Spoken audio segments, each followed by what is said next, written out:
Bulletin का आगाज इस खबर के साथ कि शाह फैसल कॉलोनी नंबर 5 कादरी मस्जिद के करीब ज़ेरे तामीर इमारत के ज़मी बोस होने का ये मामला है। हादसे के वक्त 8 से 9 अफराद इमारत में मौजूद थे। ऐनी शाहिदीन के मुताबिक 4 मिस्त्री और 4 मजदूर इमारत के अंदर थे। हादसे में इमारत के बाहर मौजूद ठेले वाला जाँ बहक हो गया। अपडेट करते चलें आपको कि शाह फैसल कॉलोनी नंबर 5 कादरी मस्जिद के करीब ज़ेरे तामीर इमारत के ज़मी बोस होने का यह हादसा है। हादसे के वक्त 8 से 9 अफराद इमारत में मौजूद थे।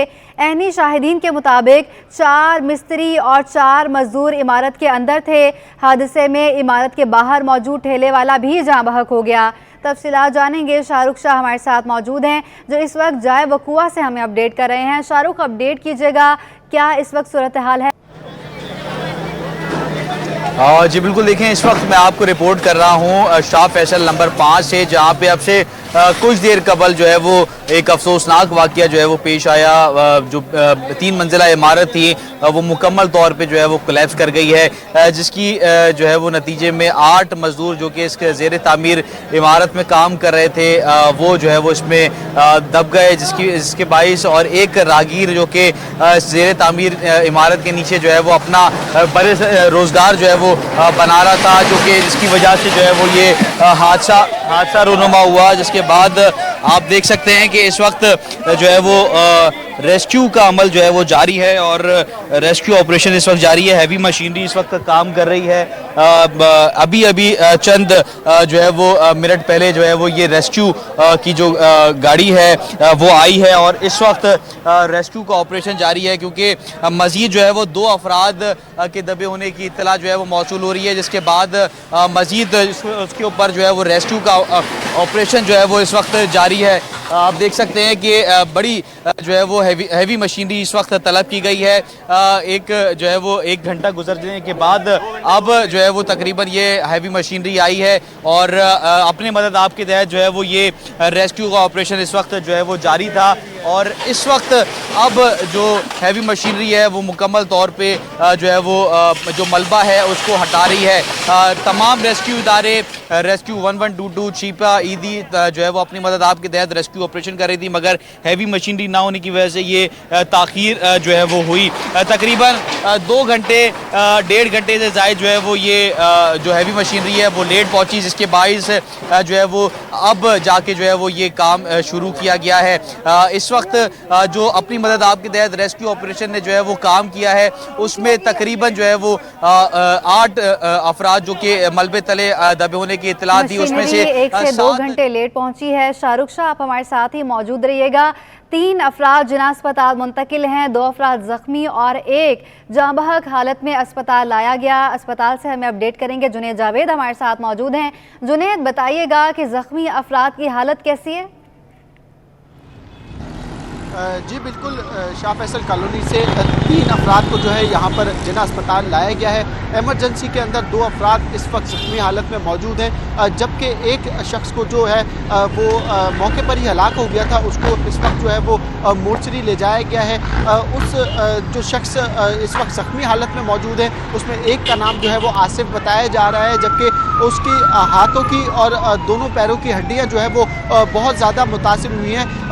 इन 2 पैरों की और 1 हाथ की हड्डी में जो है वो उसको फ्रैक्चर आया है, जबकि दूसरा जो ज़ख्मी है वो बेहोशी की हालत में जो है वो यहाँ पर लाया गया था। ताहम इस वक्त उसके एक्सरे किए जा रहे हैं और उसका सिटी स्कैन भी किया जाएगा ताकि मुकम्मल तौर पर इस शख्स का जो है वो मुआयना किया जा सके। ये 2 ज़ख्मी जो यहाँ लाए गए, ये दोनों मजदूर थे जो कि शाह फैसल कॉलोनी में ज़ेर तामीर इमारत के ऊपर काम कर रहे थे कि उसी दौरान ये इमारत जो है वो मुनादम हो गई थी। इस हवाले से डॉक्टर्स का कहना है कि अभी तक जो है यहाँ पर उनकी पूरी तैयारी मौजूद है। अगर कोई और मजीद ज़ख्मी वहाँ से लाए जाते हैं तो उनके इलाज के लिए यहाँ पर जो है वो डॉक्टर्स जो है वो मौजूद रहेंगे। दूसरी जानिब सिंध बिल्डिंग कंट्रोल अथॉरिटी के हुक्काम से जब हमारी बात हुई तो उन्होंने कहा है कि SBCA की जो टीम है उसको जो है बाकायदा तौर पर अब मौके पर रवाना कर दिया गया है। वाक़े के जिम्मेदारों के खिलाफ DG SBCA की जानिब से कहा गया है कि जो है वो तहकीकात भी की जाएंगी और उनके खिलाफ जो है वो कार्रवाई भी अमल में लाई जाएगी। साथ ही जो ये इमारत बन रही थी 80 गज का प्रोजेक्ट था, क्योंकि हमारी तर्जुमान सिंध बिल्डिंग कंट्रोल अथॉरिटी से बात हुई तो उन्होंने कहा है कि 80 गज का ये प्रोजेक्ट था जिसके ऊपर जो है वो लोग अपनी मदद आप जो है ये प्लॉट बना रहे थे और इसको जो है वो मंजूर भी नहीं करवाया गया था।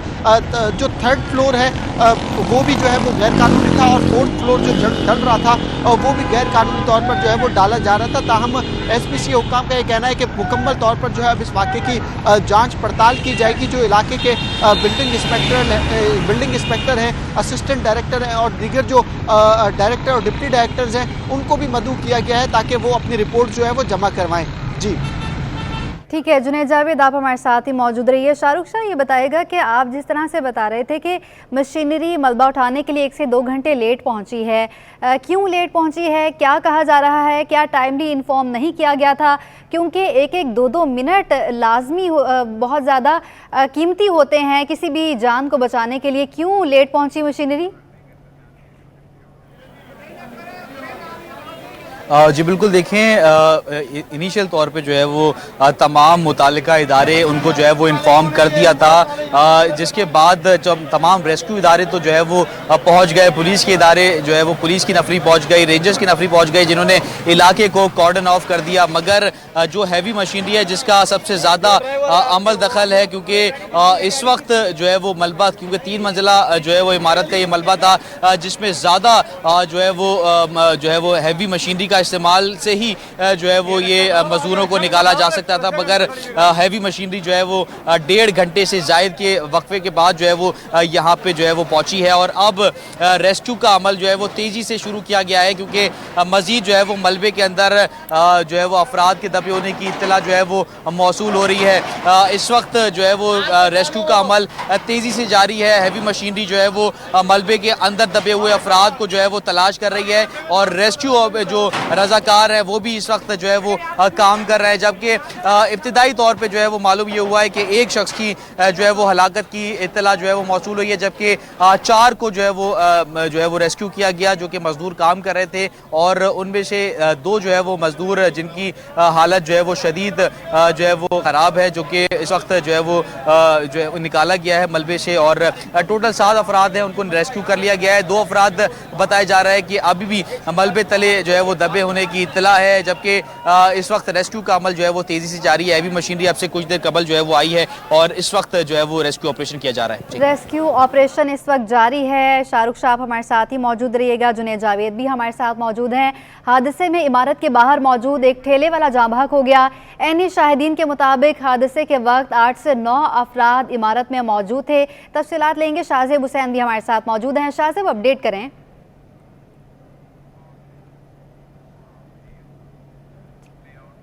जी बिल्कुल, मैं इस वक्त जाए हादसा पर मौजूद हूँ। शाह फैसल कॉलोनी नंबर 5 है। करीब ये 40 गज पर मुश्तमिल जो है ग्राउंड +2 इमारत पर तामीराती काम का सिलसिला जारी था। यहाँ पर जो है हादसा रोना हुआ है, इमारत जो है ज़मीन बोझ हो गई है। इस वक्त अमदादी कार्रवाइयों का सिलसिला जारी है। इस वक्त मेरे साथ यहाँ पर लोग मौजूद हैं, हमसे बात करते हैं। जो है एनी शाहिदीन भी उनसे बात करते हैं। ये मजदूर है, ये बताएगा कि कितनी मंजिला इमारत थी, कब से काम चल रहा है? तकरीबन 3 मंजिला थी, ऐसे समय 4 पूरी थी, 4 मंजिला थी, वो 40 गज के बनी थी और बहनों ही था मेरा, वो भी नीचे आ गया। 3-4 हमने निकाल के भेज दिए बाहर, वो अभी तक नीचे है।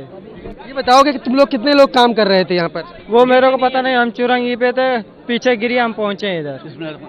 यहाँ पर जो है इलाका मकीन भी हमारे साथ मौजूद है, हमसे बात करते हैं। ये बताएगा कि ये 5 नंबर पे 4 मंजिला इमारत बताई जा रही है और जो है ये गैर कानूनी तौर पर बनाई जा रही थी क्या? ग्राउंड +3 ये इमारत बन रही थी और मेरा नाम नदीम अख्तर है। मैं यूसी से वाइस चेयरमैन हूँ यहाँ पर और 10:30 बजे वाक़या पेश आया। मैं यूसी में मौजूद था तो लोगों ने आगे बताया कि सामने बिल्डिंग गिर गई, तो हम अपनी टीम के साथ यहाँ आए हैं। तो एक राहगीर यहाँ से गुजर रहा था जिसको फिर हमने उसको देखा कि वो एट द स्पॉट उसकी डेथ हो गई। उसके बाद हमें 4 मजदूर निकाले हैं, उसके बाद एक और मजदूर अभी निकाला है, 5 मजदूर निकल गए हैं। 3 मजदूरों के बारे में हमारी जो आखिरी मजदूर निकाला उससे मालूम यह हुआ है कि 3 मजदूर अभी भी मलबे तले मौजूद हैं। जी बिल्कुल, जो है इसमें मुतादिद अफराद मलबे तले दबे होने का इंकशाफ बताया जा रहा है, जबकि एक मजदूर यहाँ पर बताया जा रहा है जो यहाँ से गुजर रहा था रागीर, वो जो है जहाँ भाग हो गया। जबकि साथ ही साथ जो ये 40 गज पर मुश्तमिल ग्राउंड प्लस 3 इमारत थी वो जो है ज़मीन बोस हुई है। इस वक्त इमदादी कार्रवाइयों का सिलसिला जारी है। 1122 का अमला, पुलिस, रेंजर्स और इसी तरीके से दीगर रेस्क्यू इदारे जो है जाए वकूआ पर मौजूद है और इमदादी कार्रवाइयों का सिलसिला जारी रखे हुए हैं। मैं आपको बताऊं कि इस वक्त जो है जो जख्मी हैं उनकी हालत खतरे से बाहर बताई जा रही है, जिनको जिना अस्पताल मुंतकिल किया है। ताहम इस वक्त इसका ऑपरेशन जारी रहेगा और मुताल्लिका अफसरान को यहाँ पर तलब कर लिया गया है। रेस्क्यू इदारों की तरफ से अपना काम किया जा रहा है, रेस्क्यू का अमल जारी है। हमारे साथ जुनैद जावेद मौजूद हैं जो हॉस्पिटल से हमें अपडेट कर रहे हैं। जुनैद, ये बताएगा कि जो शख्स जांबहक हुआ है जिसकी शनाख्त गफूर के नाम से हुई है, उसका ताल्लुक कहाँ से था? क्या वो यहाँ पर काम करने के लिए आया था और उसके लवाहिकीन का पता चल सका है?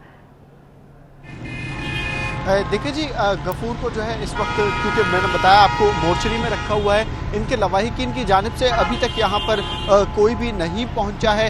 ताहम अस्पताल इंतज़ामिया यानी जो डॉक्टर्स थे उनसे भी किसी शख्स ने अभी तक कोई रब्ता नहीं किया है। अस्पताल इंतज़ामिया इस बात को जो है वो मुख्तलिफ लोगों को बता रहे हैं कि अगर किसी शख्स का जो है वो इस शख्स से ताल्लुक़ है, गफूर से ताल्लुक़ है, तो वो उसके रिश्तेदारों को या किसी दोस्त अहबाब को जो है वो मुतला करे ताकि इसके हवाले से जो है वो उनके घर वालों को बताया जा सके। लेकिन अभी तक उनके लवाहिकीन की जानिब से यहाँ पर कोई भी नहीं पहुँचा है। दो जो ज़ख्मी यहाँ पर मौजूद हैं डॉक्टर्स की जानिब से, उनकी हालत जो है वो अब खतरे से बाहर बताई जा रही है और डॉक्टर्स का ये कहना है कि इन दोनों में से जो एक शख्स है जिसका नाम आसिफ है उसको ज़्यादा चोटें आई हैं, क्योंकि वो उसके दोनों पैरों की और एक हाथ की जो हड्डी है वो बहुत ज़्यादा मुतासिर हुई है। ताहम इस हवाले से जो है इस वक्त न सिर्फ उसे प्लस्तर किया जा रहा है बल्कि अद्वियात भी दी जा रही हैं, ड्रिप्स लगाई जा रही है ताकि उसको जो है वो बेहतर हालत में किया जा सके, क्योंकि इस वक्त जो है वो यहाँ पर मज़ीद भी दीगर पेशेंट्स है डॉक्टर, उनको भी जो है वो देखते हुए दिखाई दे रहे हैं। डॉक्टर्स का ये कहना है कि हमारे पास यहाँ पर अभी टीम अलर्ट है,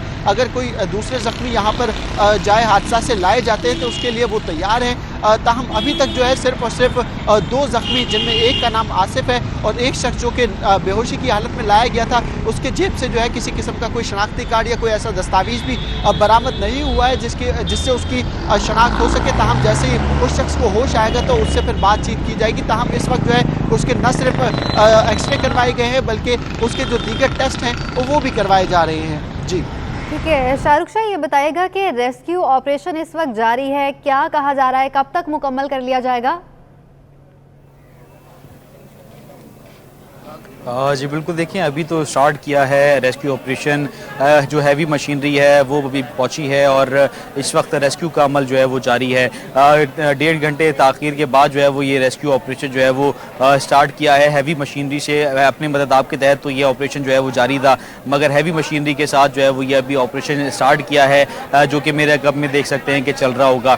और इस वक्त जो है वो तमाम इदारे जो है वो काम कर रहे हैं, तमाम इलाके को, जो एतराफ़ के इलाके उसको कॉर्डन ऑफ कर दिया है और इस वक्त जो है वो रेस्क्यू का अमल जो है वो जारी है। 2 लोगों के दबे होने की इत्तला जो है वो मौसूल हो रही है। एनी शाहिद जो यहाँ पे हैं उन्होंने बताया कि एकदम से जो है वो ये इमारत ज़मीन बोस हुई है और यहाँ पे जो रेस्क्यू के इदारे काम जो है वो फौरी तौर पर पहुँचे और उन्होंने अपनी मदद आपके तहत जो है वो काम स्टार्ट किया है। इस वक्त जो है वो हैवी मशीनरी के थ्रू जो है वो काम चल रहा है और 2 लोग को जो है वो उनकी तलाश के लिए इस वक्त हैवी मशीनरी जो है वो मंगवाई गई है और रेस्क्यू जो मलबे हैं, जो बड़े पत्थर हैं जो पड़े हुए हैं, उसको जो है वो हटाने का अमल जो है वो हैवी मशीनरी के थ्रू जो है वो किया जा रहा है, जिसके बाद जो है वो ये चीज़ वाज़ेह हो सकेगी कि 2 लोगों से ज़्यादा जो है वो अंदर लोग के दबे होने की इत्तला है या सिर्फ 2 लोग हैं जिसके ऊपर जो है वो ये ऑपरेशन किया जा रहा है। इस वक्त जो है वो हैवी मशीनरी से जो है वो एक हैवी मशीनरी के ज़रिए जो है वो ये ऑपरेशन स्टार्ट कर दिया गया है। मज़ीद जो हैवी मशीनरी है उसको भी तलब किया गया है। जी शाहरुख, ये भी बताइएगा कि रेस्क्यू ऑपरेशन में कौन कौन सी टीमें हिस्सा ले रही हैं, वहाँ पर मौजूद हैं? जी बिल्कुल, देखें इस वक्त रेस्क्यू 1122 की जो टीम है वो जो है वो ऑपरेशन में हिस्सा ले रही है, जबकि ईदी के रज़ाकार यहाँ पे मौजूद हैं, शीपा के रज़ाकार यहाँ पे मौजूद हैं, जो कि जो है वो पत्थर को जो है वो मलबे को हटाने की कोशिशों में जो है वो लगे हुए हैं। रेस्क्यू के इदारे जो है वो इस वक्त मुतारिक है। पुलिस की नफरी भी जो है वो जो लोग हैं जो कि एतराफ़ के लोग इलाका मकीन है उनको साइड कर रही हैं ताकि जो खलल है वो जो है वो रेस्क्यू में खलल जो है वो ना हो सके। तमाम इदारे इस वक्त काम कर रहे हैं और उम्मीद की जा रही है कि जो 2 लोग दबे होने की खदशात हैं शाहरुख शाह हमारे साथ मौजूद हैं, हमें अपडेट कर रहे थे। शाह फैसल कॉलोनी नंबर 5 में कादरी मस्जिद के करीब ज़ेर तामीर इमारत ज़मीन बोस हो गई। हादसे में इमारत के बाहर मौजूद एक ठेले वाला जाँ बहक हुआ है। ऐनी शाहिदीन के मुताबिक हादसे के वक्त 8 से 9 अफराद इमारत में मौजूद थे। हमारे साथ इस वक्त जुनैद जावेद भी मौजूद हैं जो हमें हॉस्पिटल से अपडेट कर रहे हैं। जुनैद, ये बताएगा कि क्या मज़ीद ज़ख्मी लाए जा रहे हैं, क्या सूरत हाल है इस वक्त हॉस्पिटल की?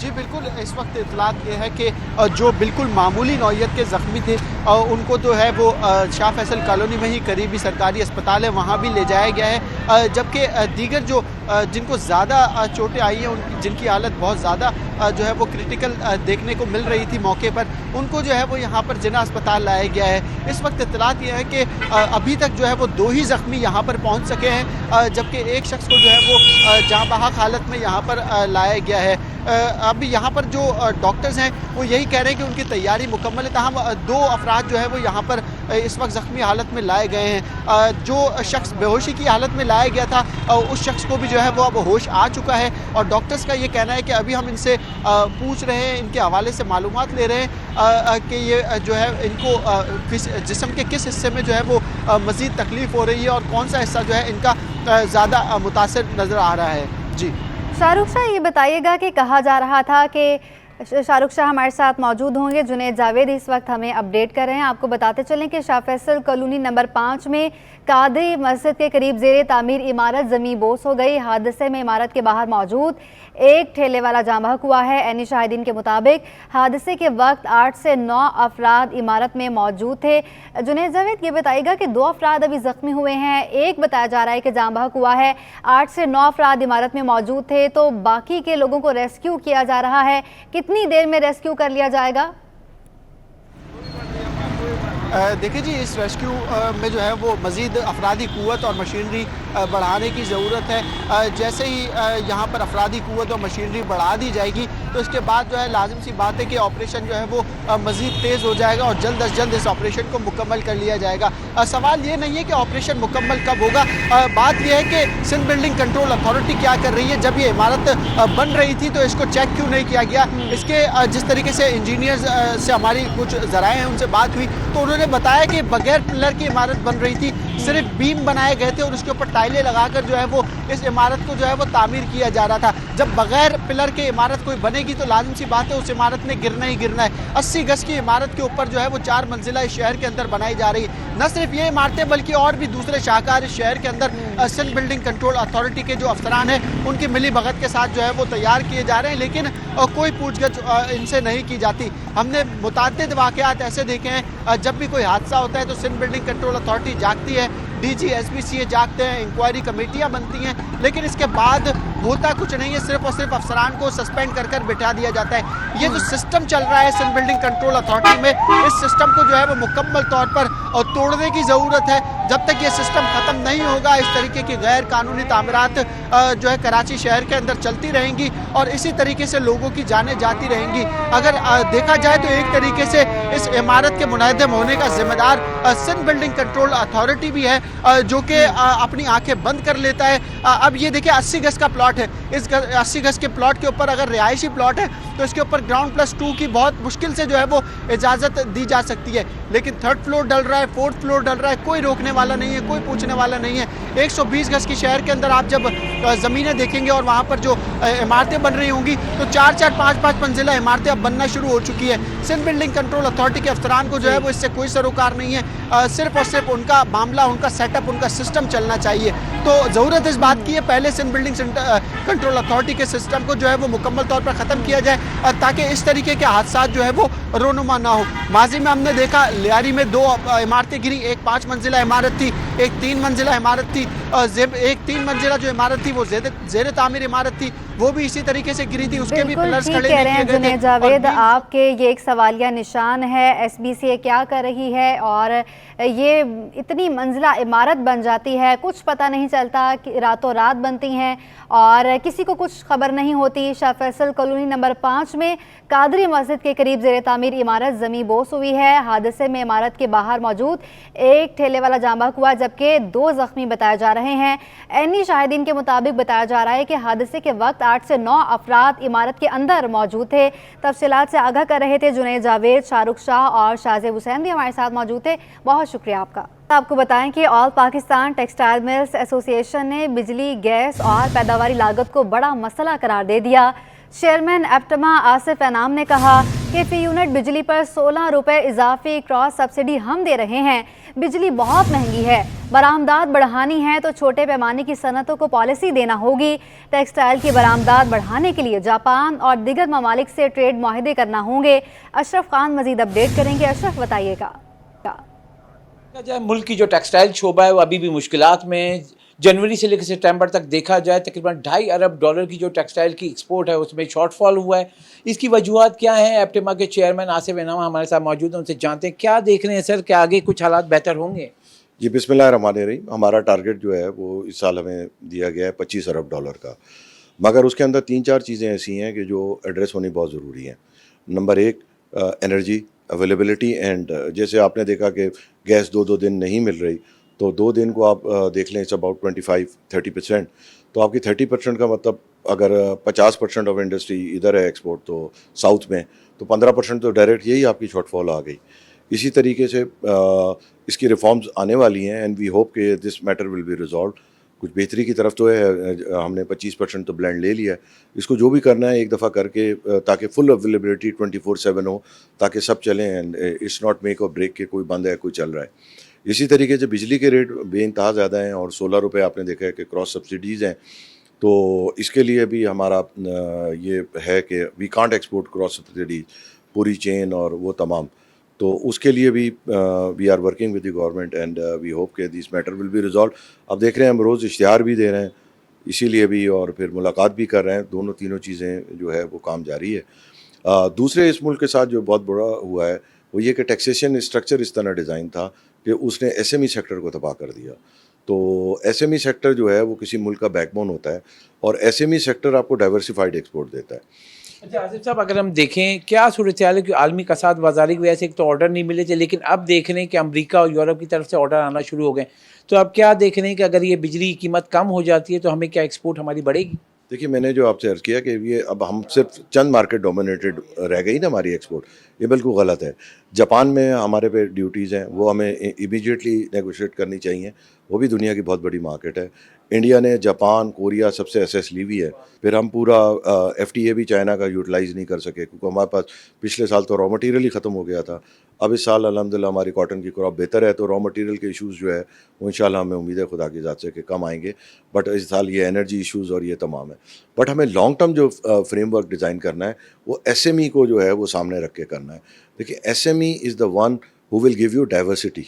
जी, जैसे कि आपने सुना यहाँ पे अहम मैसेज दिया है, कहा है कि कपास की जो आमद है उसमें पिछले सीज़न के मुकाबले 71% का इजाफा हुआ है। साथ ही कहा है कि जो बिजली का मसला है वो भी जल्द हल हो जाएगा, जिसके बाद जो टेक्सटाइल की बरामदात है उसमें देखा जा सकेगा। जी, डॉलर की कदर में गिरावट के बाद अच्छी खबरें आना शुरू हो गईं। All iron steel merchants association ने सरिया की कीमत में 70,000 रुपये टन तक कमी की उम्मीद जाहिर कर दी। हमाद पूनावाला का कहना है कि पंजाब में सरिया की कीमत 2,20,000 रुपये टन तक आने की खबरें मिल रही हैं। काविश मेमन से मज़ीद तफसीलात हासिल करेंगे। काविश मेमन बताइएगा। बिल्कुल देखें, डॉलर की कदर में गिरावट और रुपये की बेहतरी के बाद हम ये देख रहे हैं कि स्टील मार्केट से अच्छी खबरें आना शुरू हो चुकी हैं। मुख्तलिफ TV चैनल्स पर भी गुज़श्ता रोज़ खबरें चली कि शायद स्टील की कीमत में कमी हुई है। इस वक्त इस तमाम दरसूतर बात करने के लिए मेरे साथ मौजूद है आयरन मर्चेंट एसोसिएशन के प्रेसिडेंट हैं हमाद पूनावाला, उनसे बात करते हैं। पैनिक सिचुएशन है वो पूरे मुल्क के लिए इस वक्त डे बाई डे बढ़ती जा रही है और स्पेशली स्टील सेक्टर को बहुत ज़्यादा इम्पैक्ट आ रहा है। हम तो बाहर एक बात कह रहे हैं कि गवर्नमेंट की जो भी पॉलिसीज़ हैं उसमें ताजिरों को लूप में लिया जाए और जो भी चीज़ें सिचुएशन है वो क्लियरली बताया जाए। आप देख रहे हैं कि हुकूमत की तरफ से जो भी फोकल पर्सन्स हैं वो अपने मीडिया पे टॉक कर रहे हैं आके और लोगों को और ज़्यादा पैनिक दे रहे हैं। कोई 220 की प्रेडिक्शन दे रहा है तो 250 की प्रेडिक्शन दे रहा है डॉलर के हवाले से। तो इससे जो इम्पैक्ट आ रहा है वो कमोडिटीज़ को बहुत ज़्यादा फ़र्क पड़ रहा है और लोकल मार्केट्स को बहुत ज़्यादा फ़र्क पड़ रहा है और ट्रेडर्स जो हैं वो अपने पास स्टॉकिस्ट हैं उनको बहुत ज़्यादा नुकसान हो रहा है, इंपोर्टर्स को लॉस आ रहा है। और इस पैनिक की वजह से जो इंपोर्टर्स की करंट कॉस्ट है, जो करंट डॉलर की कॉस्ट है, उससे ज़्यादा नीचे जाके लोग बेच रहे हैं। अगर $1 डॉलर पे कमी आती है तो यहाँ मार्केट में $5 की कमी आ जाती है। जाती है। पंजाब से भी मुझे ये खबरें आ रही हैं कि 220 और 230 तक भी डीफॉर्म बिका है वहाँ पर, और जो कंपनीज़ हैं वो तो उनके रेट जो है वो 68 और 70 के जो है उनके ऑफिशियल प्राइजेज़ हैं, लेकिन अंडर टेबल चीज़ें बिक रही हैं। और सबसे जो इस वक्त अफसोसनाक बात है, सबसे ज़्यादा फ़िक्र करने वाली बात यह है कि सेल जो है तमाम लोगों की, चाहे वो सरिया हो चाहे दूसरी चीज़ें हो, सेल लोगों की काफ़ी हद तक जो है वो नीचे डिक्लाइन हो चुकी है। आपको पता है इंडस्ट्रीज़ भी बंद हैं, तो उसकी वजह से बड़ा डिक्लाइन आया है। तो मैं यही कहूँगा चैनल्स को, जब तक के एसोसिएशन के नॉमिनेटेड लोगों से आप कंफर्मेशन ना लें, इस तरह की न्यूज़ ना चलाएं। इससे पहले भी बढ़ने की न्यूज़ चल रही थी जिस पे हमने आपके चैनल की तवज्जो से जो एक्चुअल पोजीशन थी वो बताई।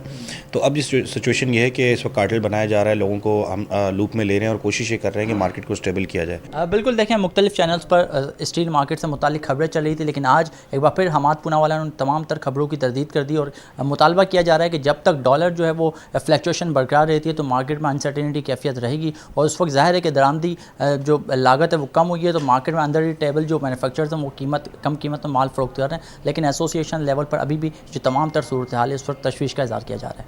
जी, अब आपको बताएं कि मुल्क भर में तैयारों की कमी और इंतज़ामी मामलात के बायस कराची, लाहौर, इस्लामाबाद की मुख्तलिफ 13 परवाज़ें मनसूख कर दी गई हैं। तफसीलात जानेंगे, मेराज अख्तर हमारे साथ मौजूद हैं। मेराज, बताइएगा इस हवाले से।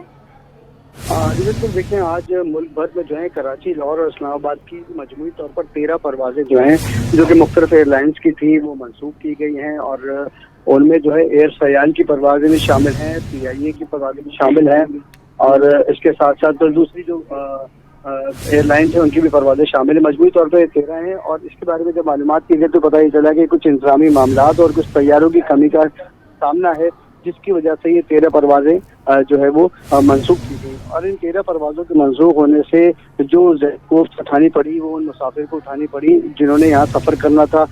इन तमाम का यही कहना था कि अचानक परवाज़ें मनसूख होने से उनका जो शेड्यूल था वो भी मुतासर हुआ है। बहुत ज़्यादा एहतजाज भी उन लोगों ने किया, और उन्होंने अपील किया आला हुकाम से कि ये जो भी इंतज़ामी मसाइल हैं या तैयारों की कमी का जो मामला है इसको फौरी तौर पर हल किया जाए, ताकि लोग जो है आराम से अपना सफ़र कर सकें, उनके जो ज़रूरी उमूर हैं वो उनको निपटा सकें। मजबूरी तौर पर 13 परवाज़ें मनसूख हुई, जिसके बाद शहरियों को मुसाफिरों को जो है शदीद परेशानी का सामना करना पड़ा है। और एयरलाइंस के जो तर्जुमान है उनसे भी हमारी बात हुई तो उनका ये कहना है कि मुसाफिरों को मुश्किलात का सामना करना पड़ रहा है। मेराज अख्तर, बहुत शुक्रिया आपका।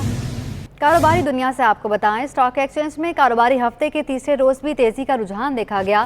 कारोबार के आगाज से ही मार्केट में सरमायाकारों की जानिब से शेयर्स की खरीदारी पर जोर। 100 इंडेक्स में 200 से ज़ायद पॉइंट्स का इजाफा रिकॉर्ड किया जा रहा है। तफसीलात जानेंगे, अयाज राना हमारे साथ मौजूद हैं। अयाज, बताइएगा इस हवाले से।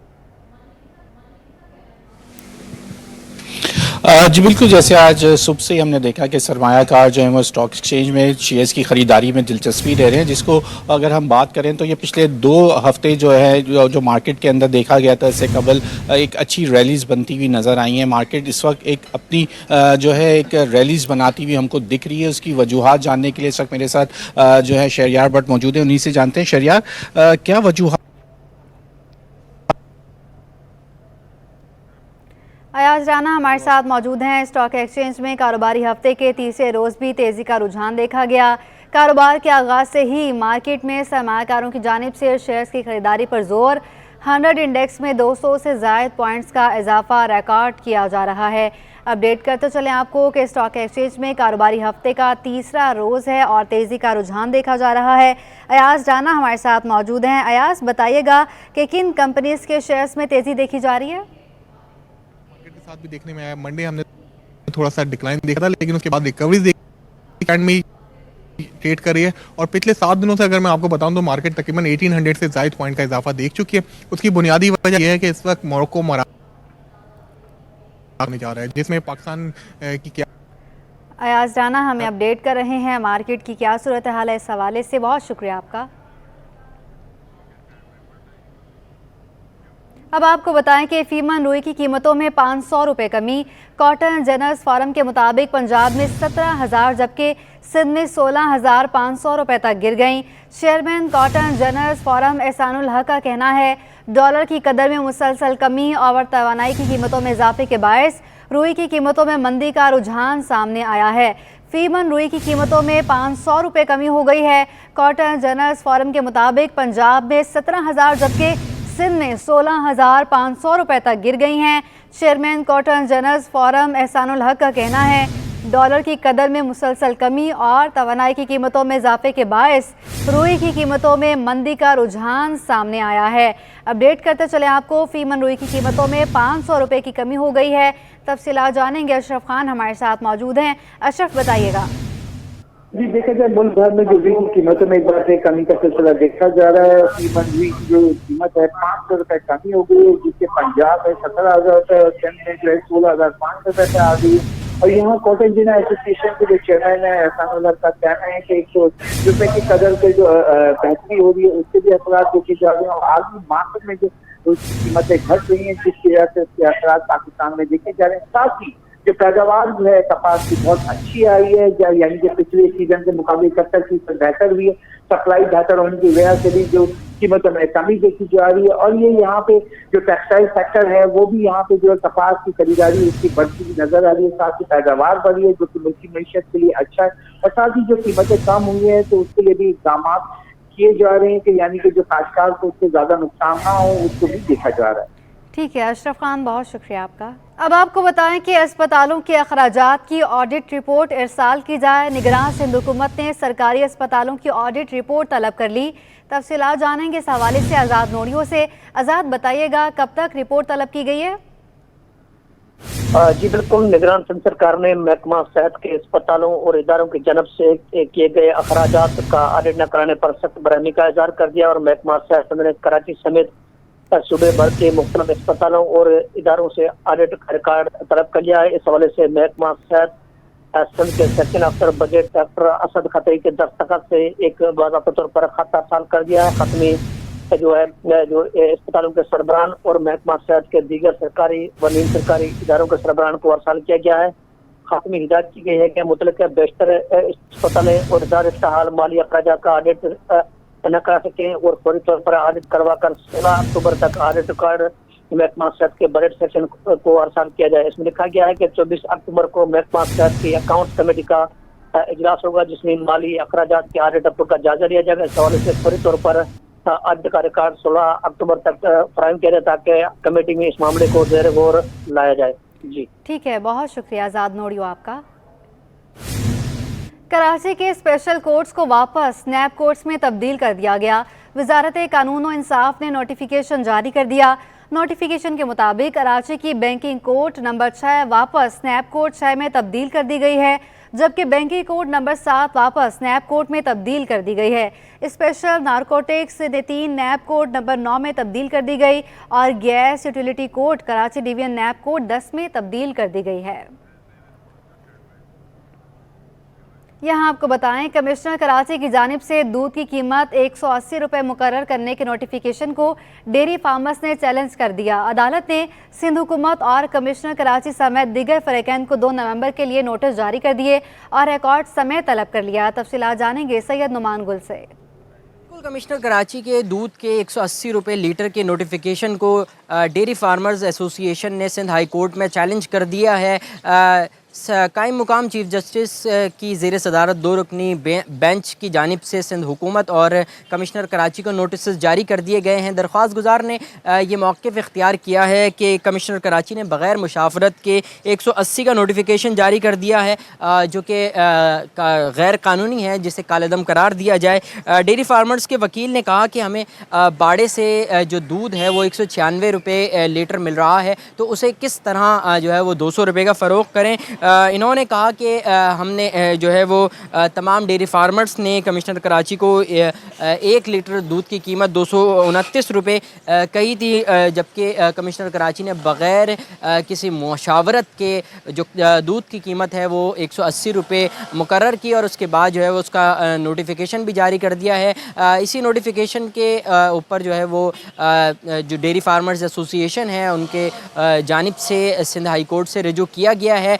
अदालत ने जो है वो तमाम फ़रीक़ैन से 2 नवंबर तक जो है वो दबाव तलब कर लिया है।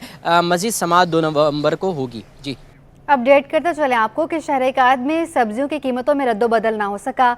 आलू, टमाटर, पालक और भिंडी समेत बेशतर सब्जियों की कीमतों में आज इस्तेहकाम बरकरार है। कराची में आज सब्जियों के दाम तब्दील न हुए। आलू 90 रुपए किलो पर ही फरोख्त किया जा रहा है। पालक 110, भिंडी 160 रुपए किलो पर बरकरार है। इसी तरह हरी मिर्ची 200 रुपए फी किलो, जबकि अदरक 1200 और लहसुन 500 रुपए फी किलो पर बेचा जा रहा है।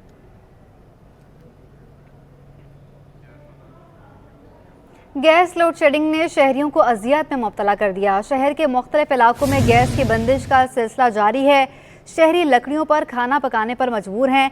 गैस बहरान अहलियाने कराची की ज़िंदगी का हिस्सा बनकर रह गया। Korangi, Landhi, Sarjani, Orangi town, Shah Latif town, Shah Faisal colony, खुदा की बस्ती, न्यू कराची, नॉर्थ, नाजिमाबाद समेत दीगर इलाके गैस बंदिश का शिकार हो गए। शहर के बेशतर पोश और पसमानदा इलाकों में रात 10 बजे से सुबह 6 बजे तक गैस गायब रहने लगी। शहरियों के मुताबिक दिन के औकात में भी गैस के तातुल और प्रेशर में कमी का सामना करना पड़ता है। LPG सिलेंडर और लकड़ियों पर खाना बनाने से अखराजात बढ़ गए हैं। SSDC तर्जुमान का कहना है सार्फिन की सहूलत के लिए लाइन पैक को रोज़ाना बेहतर बनाया जाता है। शहर में कहीं भी गैस की लोड शेडिंग नहीं की जा रही।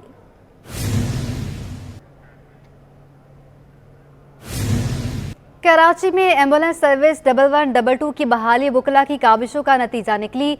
सीनियर एडवोकेट मजहर शेख कहते हैं, हमने पिटीशन दायर करके 3 साल जिदोजहद करके इसे बहाल करवाया, वरना बाकी कोई सरकारी एम्बुलेंस शाज़ो नादर ही नजर आती है। तफसीलात बताएंगे जवाद आसिफ।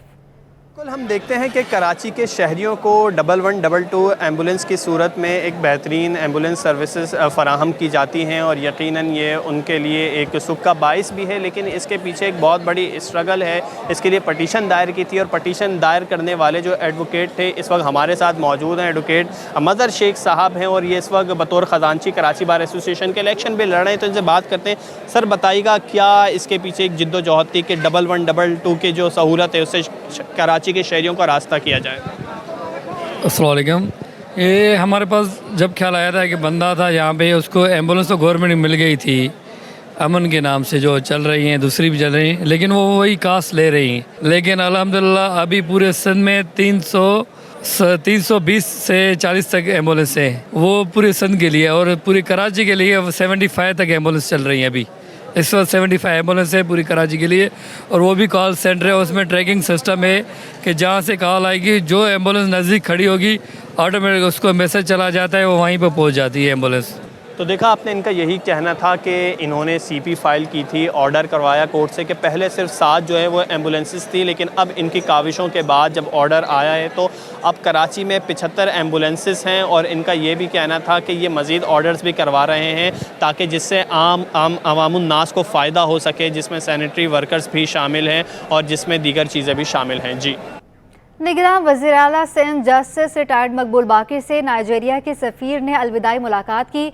निगरान वज़ीर आला सिंध ने नाइजीरिया के सुबकदोश होने वाले सफ़ीर की खिदमात को सराहा। नाइजीरिया के सफ़ीर ने पोस्टिंग के दौरान ताउन पर सिंध हुकूमत का शुक्रिया अदा किया। निगरान वज़ीर आला सिंध ने नाइजीरिया के सफ़ीर से इस्तफसार किया कि उन्हें पाकिस्तानी खाने बहुत पसंद आए। इस पर नाइजीरियन सफ़ीर ने कहा कि पाकिस्तानी खाने बहुत ज़बरदस्त हैं, पाकिस्तानी बिरयानी और समोसे बहुत पसंद आए। निगरान वज़ीर आला ने सफ़ीर को समोसा खिलाया और कहा कि नाश्ते में बिरयानी नहीं खाई जाती, वरना आपकी अलविदाई तवाज़ो बिरयानी से की जाती।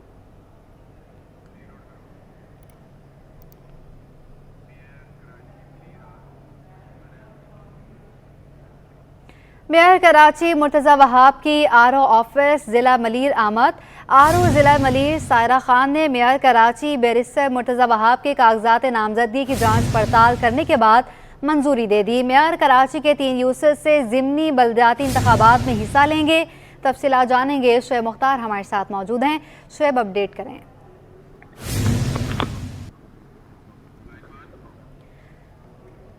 शुएब मुख्तार हमारे साथ मौजूद होंगे। अपडेट करते चलें आपको कि मेयर कराची मुर्तज़ा वहाब की RO ऑफिस ज़िला मलीर आमद हुई है। इस हवाले से तफसीलात लेंगे शुएब मुख्तार से। शुएब, अपडेट करें।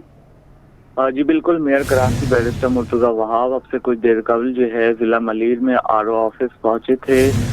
RO ऑफिस ज़िला मलीर में मेयर कराची बैरिस्टर मुर्तज़ा वहाब के कागजात नामजदगी की जो है जांच पड़ताल हुई है। RO ज़िला मलीर सायरा खान ने मेयर कराची बैरिस्टर मुर्तज़ा वहाब के कागजात नामजदगी जो है वो मंजूर कर लिए हैं।